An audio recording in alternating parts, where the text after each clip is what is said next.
Education channel पर आपका स्वागत है। हम राजस्थान पशु परीक्षा की तैयारी कर रहे हैं और उसके अंदर पढ़ रहे हैं राजस्थान की आर्ट और कल्चर। आर्ट और कल्चर के अंदर हमने राजस्थान के दुर्ग स्टार्ट किए थे और दुर्ग की 2 क्लासें हो चुकी हैं। उन 2 क्लासों में राजस्थान के दुर्ग के बारे में, कितने प्रकार से दुर्ग होते हैं, किस प्रकार से दुर्ग बनाए गए थे, ये सारी जानकारी हमने पिछले 2 वीडियो में कर दी थी। आज की क्लास में क्या पढ़ने वाले हैं? आज की क्लास में पढ़ने वाले हैं हम चित्तौड़गढ़ दुर्ग।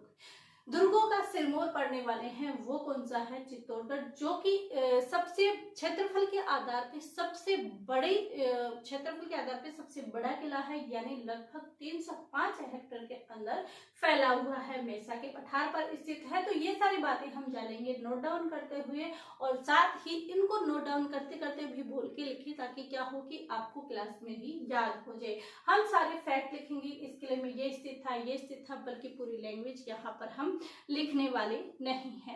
तो राजस्थान के दुर्ग के बारे में, क्योंकि हमने राजस्थान की ज्योग्राफी कंप्लीट कर ली थी, आज हम राजस्थान के दुर्ग पढ़ रहे हैं। और राजस्थान के दुर्ग के अंदर हमने सबसे पहला कौन सा गढ़ लिया है? चित्तौड़गढ़। अब किसी भी दुर्ग को पढ़ने से पहले सबसे पहले तो हम इसके बारे में जाने, यानी इसके उपनाम क्या क्या हैं वो इसके बारे में जानते हैं। क्योंकि चित्तौड़गढ़ के बारे में एक कथन है, गढ़ तो गढ़ चित्तौड़गढ़, बाकी सब गढ़ैया। यानी सबसे महत्वपूर्ण, सबसे बड़ा, सबसे मजबूत और सबसे प्राचीन, यानी दूसरा सबसे प्राचीन किला कौन सा है? वो है हमारा चित्तौड़गढ़ किला। इस चित्तौड़गढ़ को क्या कहे जाते हैं? क्योंकि ये वीरों की भूमि रही है, तो इसे वीरों का तीर्थ कहा जाता है और हमारे राजस्थान का गौरव कहा जाता है। क्या कहा जाता है इसे? राजस्थान का गौरव कहा जाता है, चित्रकोट कहा जाता है, या चित्रकूट कहा जाता है, चित्रकूट कहा जाता है, और क्या कहा जाता है? हिंदू देवी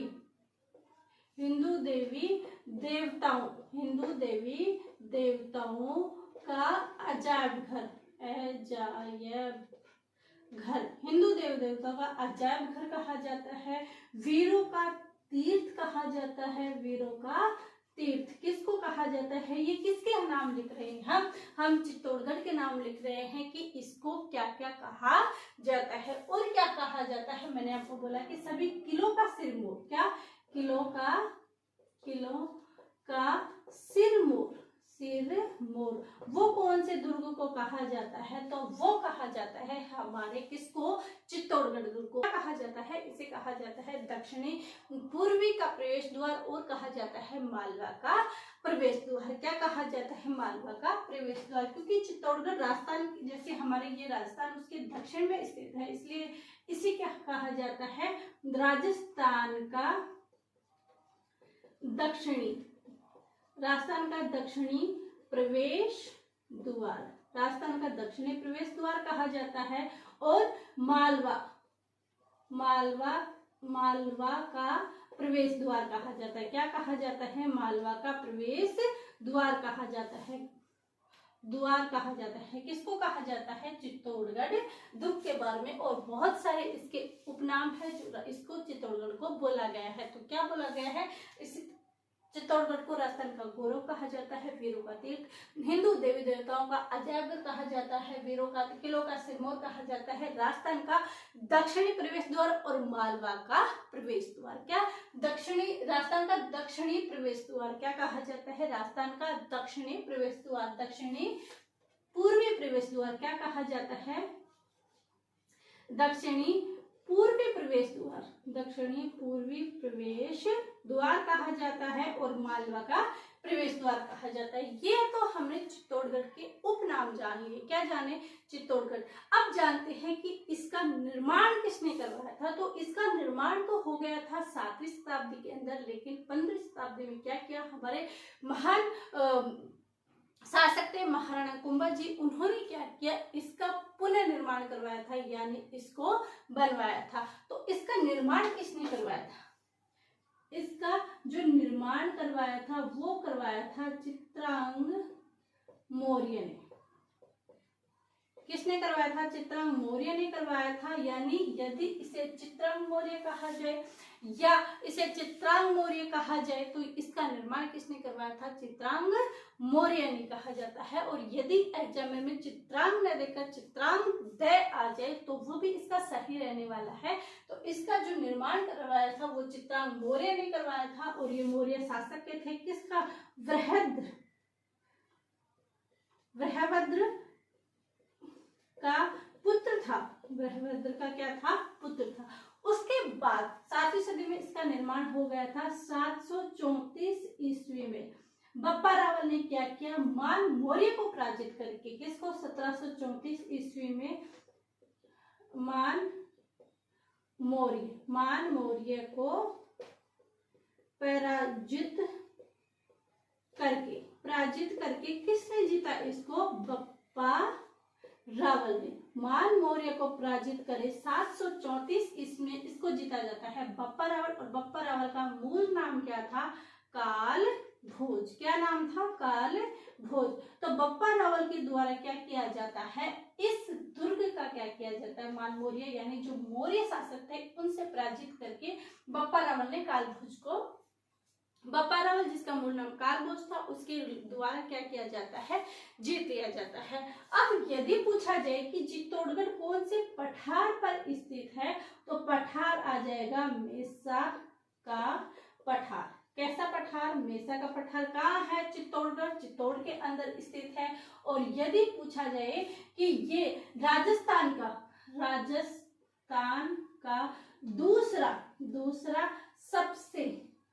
सबसे प्राचीन किला है। कैसा किला है? प्राचीन किला है। दूसरा सबसे प्राचीन किला है। अपने यहाँ पर बोला कि राजस्थान का दूसरा सबसे प्राचीन किला है, तो फर्स्ट पर कौन सा है? वो है हमारा बटनेर का किला। बटनेर का किला है वो सबसे प्राचीन है। यदि पूछा जाए कि सेकंड नंबर पे सबसे प्राचीन कौन सा है तो वो कौन सा हो जाएगा? चित्तौड़गढ़। सेकंड पे चित्तौड़गढ़ और फर्स्ट पे कौन सा हो जाएगा? हमारा बटनेर वाला किला यानी बटनेर दुर्ग पर। यदि इसके अंदर आ जाए कि पठार देख लिया मेसा के पठार पर। अब यदि नदियां पूछे कि कौन सी नदियों के संगम पर, यानी ये कौन सी नदियों के संगम पर है पूछा जाता है। एग्जाम में आता है कि चित्तौड़गढ़ कौन सी नदियों के संगम पर है। तो चित्तौड़गढ़ कौन सी नदियों के संगम पर है? चित्तौड़गढ़ गंभीर और बेड़च नदियों के संगम पर है। किस पे? गंभीर और बेड़च नदियों पर। नदियों के संगम कौन से है? गंभीर व बेड़च। गंभीर व बेड़च नदियों के संगम पर है। और यह फोर्ट सबसे बड़ा लिविंग फोर्ट है। कैसा फोर्ट है? लिविंग फोर्ट है। ये क्या देखा हमने चित्तौड़गढ़ के बारे में कि चित्तौड़गढ़ को, ये तो इसके उपनाम है। क्या है? ये इसके उपनाम है। और इसे चित्रांग मौर्य बृहद्रथ का पुत्र था, उन्होंने इसका निर्माण किया था। उसके बाद 734 ईस्वी में क्या करते हैं? मान मौर्य को पराजित करके बप्पा रावल ने इसको जीता। और कालभोज उसका मूल नाम था। पठार मेसा के पठार पर नदियां गंभीरी और बेड़च नदियों के संगम पर स्थित है। राजस्थान को दूसरा सबसे प्राचीन किला है। बटनेर किला सबसे प्राचीन किला है फर्स्ट नंबर पर। सेकंड में चित्तौड़गढ़ किला। और क्या देखा है हमने कि सबसे बड़ा क्या है? लिविंग फोर्ट है। यदि पूछा जाए कि इस दुर्ग की आकृति कैसी है, यदि ये क्वेश्चन आ जाए कि चित्तौड़गढ़ दुर्ग की आकृति कैसी है, तो इसकी जो आकृति है व्हेल मछली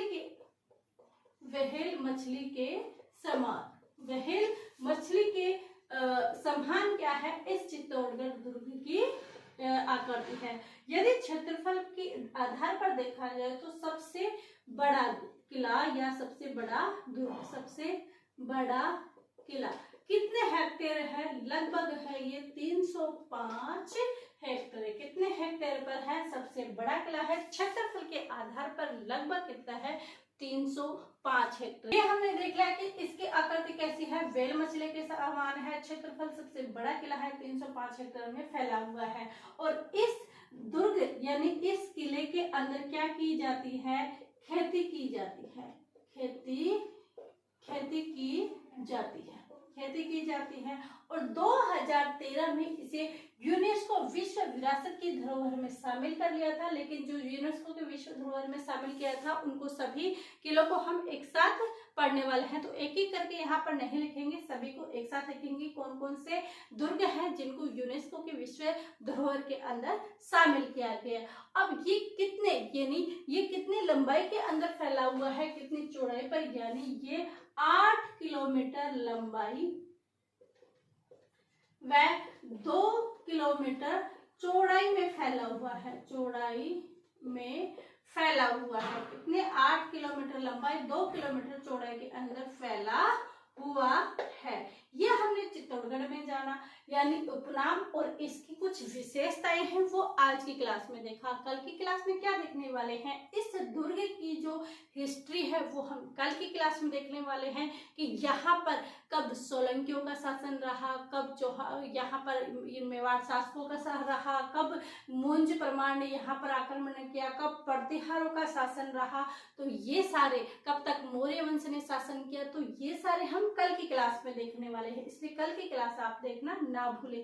तो ये सभी दुर्ग के बारे में कुछ दुर्ग की उपनाम और विशेषताएं आज की क्लास में देखें और इसके जो हिस्ट्री है वो हम कल देखेंगे और फिर इसके महल क्या स्थित हैं। ऐसे करके हम छोटी छोटी क्लास देके कंटिन्यू क्लास करते रहेंगे और जैसे हमारी राजस्थान की ज्योग्राफी कंप्लीट हुई है ऐसे ही हमारे आर्ट कल्चर भी कंप्लीट होंगे। और इसके साथ ही इसमें बताया जाएगा आपको कि इस चित्तौड़गढ़ दुर्ग में से पहले कौन से क्वेश्चन आ चुके हैं, वो भी हम आपको इस क्लास में बताने वाले हैं। कि जैसे चित्तौड़गढ़ हुआ, इस चित्तौड़गढ़ की पढ़ लिया हमने, उसके बाद हम देखेंगे कि कौन से क्वेश्चन थे जो एग्जाम में आ चुके हैं, यहाँ से क्वेश्चन कितने बनने की संभावना है। तो ऐसे करके हम ये क्लास से कंटिन्यू करने वाले हैं। यदि आप कंटिन्यू बने रहोगे, आप प्रोत्साहन देते रहोगे, तो ऐसे ही क्लास से कंटिन्यू आती रहेगी। तो आप क्या कीजिएगा, क्लासों को अधिक से अधिक शेयर कीजिएगा, क्लासेस पसंद आते हैं तो लाइक कीजिएगा और वीडियो को आधा अधूरा मत देखिएगा, फुल देखिएगा। फुल देखने से क्या है आपको